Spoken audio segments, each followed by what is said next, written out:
Thanks. Thank you for having me, Site 19. I'm Dr. Hugh M. Cyprog, lead researcher with Prometheus Innovations. I'm joined today by my assistant Charles, proud to present a groundbreaking innovation in the world of eigenmechanical paratechnologies.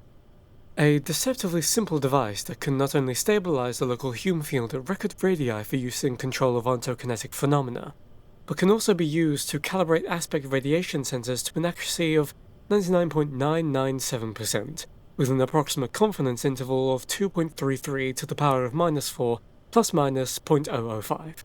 Now, Charles, if you would. The elusive Mill field has never been definitively proven to exist, only that it cannot not exist, and we industry experts long consider this to be a great failing of modern science. Like other quasi-quantum matrices quantized under linear phase shift operators displaying such levels of endochronicity, you cannot directly observe the Mill field from tangible space while affected by entropic decay. Only via measurement of Planck-length subatomic membrane exchanges created at the boundaries of its scalar field before relevant interactions occur can you prove that its non-existence is a falsehood. Let no one tell you otherwise. Any other data recorded on this subject is largely the result of interpolations created for the purpose of appearing accurate to the layman, or complex interactions caused by incomplete vacuum crystallization of the field's many end-state structures. Yes, I know, a difficult, controversial quandary indeed. Until today, the modern scientific zeitgeist has yet to experience anything of this magnitude, so I ask you to hold your criticism and please turn your attention to the future of third-timeline-based anomalous sync devices. We present to you the Scranton Encabulator MK IV.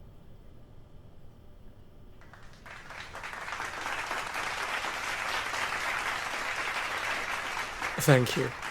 The MK IV has significant improvements over previous proposed designs, which were deemed unworthy of commercial production. These prototypes possessed obvious scalability issues, on top of inherent flaws in design, which produced mixed results even in controlled lab conditions. Much of these concerns have been addressed in the MK IV.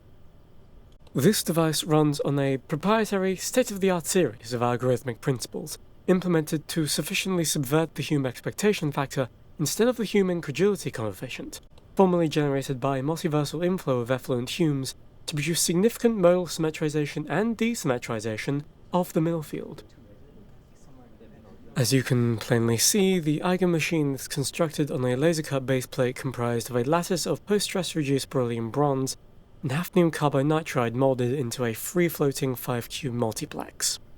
Furthermore, the system is mounted in a modular, isotopically pure Scrantonite 354 casing, featuring ellipsoid irolite bearings that travel along a compactified octahedral vector, splitting the barrier between the membrane of the Mill field found along an array of micrometer-sized sensory diodes.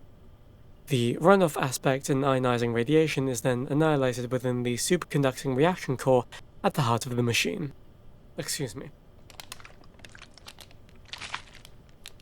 Continuing on, the base of the encabulator's central shaft is composed of 108 Evanhart resonators in sequence, seated under the acetic acid coolant system, and point circumambulation interior rotors tuned such that the resulting thermic backlash is effectively self-neutralizing. A traditional Epsilon-class leyline-based Vorolax Turbo 3.1 engine, retrofitted into the dynamic PRG-7 compliant reparameterization slots of the reactor's mainframe, is then utilized to analyze the resultant field oscillations.